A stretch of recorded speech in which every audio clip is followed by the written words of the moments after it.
ষষ্ঠ শ্রেণীর শিক্ষার্থী বন্ধুরা সবাইকে জানাই আসসালামু আলাইকুম। আজকের এই ভিডিওতে আমি তোমাদের বাংলা বইয়ের পঞ্চম অধ্যায়ের দ্বিতীয় পরিচ্ছেদের 69 পৃষ্ঠার বলি ও লিখিয়ে যে ছক দেওয়া আছে সেটা পূরণ করে দেওয়ার চেষ্টা করব। তো চলো বেশি কথা না বলে ভিডিওটি শুরু করি।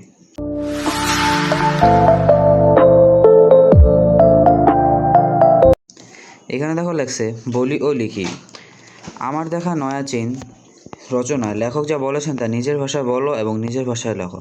মানে এই ছকে আমার দেখা নয়া চিন এই রচনার যে যা বলছে লেখক সেটা নিজের ভাষায় লিখতে বলছে। চলো এটার অ্যান্সারটা আমরা দেখে নিই।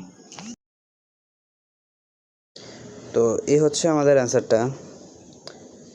এখানে প্রশ্নটা ছিল আমার দেখা নয়া চিন রচনায় লেখক যা বলেছেন তা নিজের ভাষায় বলো এবং নিজের ভাষায় লেখো। এর উত্তরটা হচ্ছে লেখক চীনের মিউজিয়ামে পৌঁছে অনেক নিদর্শন বস্তু দেখেছেন, তবে পুরোনো কালের স্মৃতি উল্লেখযোগ্য। তারপর সাংহাইয়ের মধ্যে সবচেয়ে বড় পাবলিক লাইব্রেরিতে গেলেন। খুব পুরনো এই লাইব্রেরিতে সব বয়সী লোকদের পড়ার ব্যবস্থা আছে। পাশে রয়েছে একটি মাঠ, সেখানে বসা ও পড়াশোনার করার ব্যবস্থা আছে।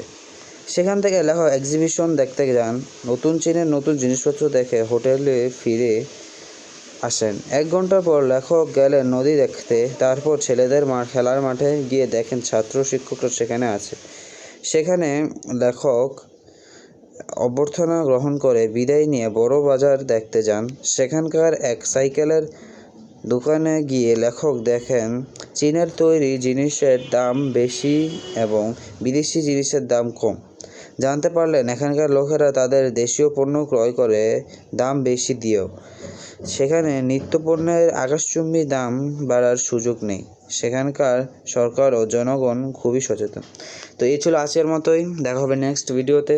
ততক্ষণের জন্য ভালো থাকবে। আল্লাহ হাফেজ।